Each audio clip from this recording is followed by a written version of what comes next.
Good morning. My name is Mara Sovich, and we all grew up watching the Olympic Games, so I decided to take this opportunity to learn more about the creation and the transformation of the Games into what we know and love today.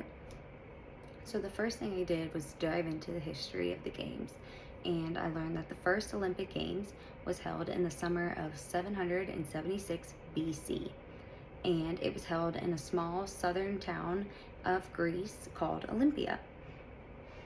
Uh, and it actually started as a religious festival for athletes to compete against each other in honor of Zeus, the god of gods in Greece.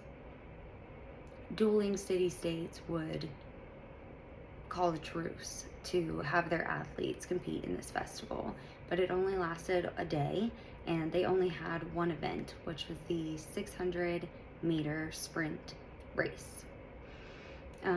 In later decades, they did add other sporting events such as wrestling, chariot racing, and Pinkerton. It's like MMA.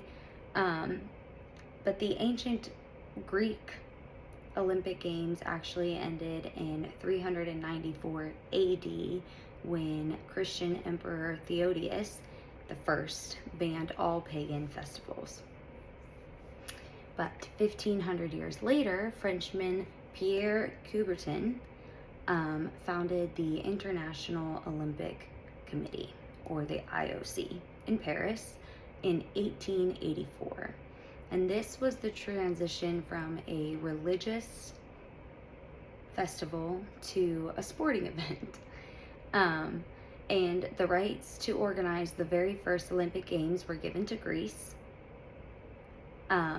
But the government of Greece was actually not super thrilled, as they didn't have any experience hosting a sporting competition and very little funding, and not to mention no stadium to hold it in. When it came to the stadium, they actually had a little bit of a disagreement. They weren't sure if they were going to rebuild the stadium that they had on the ancient grounds or completely start over and build a brand new one. Luckily for them, a wealthy Greek merchant came and offered 1 billion drachmas in order to build a new stadium on the ancient grounds. So they completely tore out the other one and built a brand new one on the ancient grounds.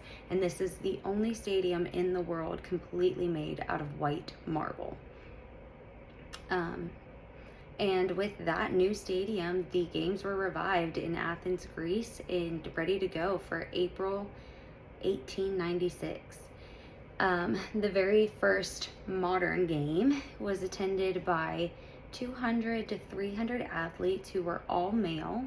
They were from 13 different countries, and they were able to compete in 9 different events. This game brought 60,000 spectators to Athens, Greece, to watch the rebirth of the Olympic Games.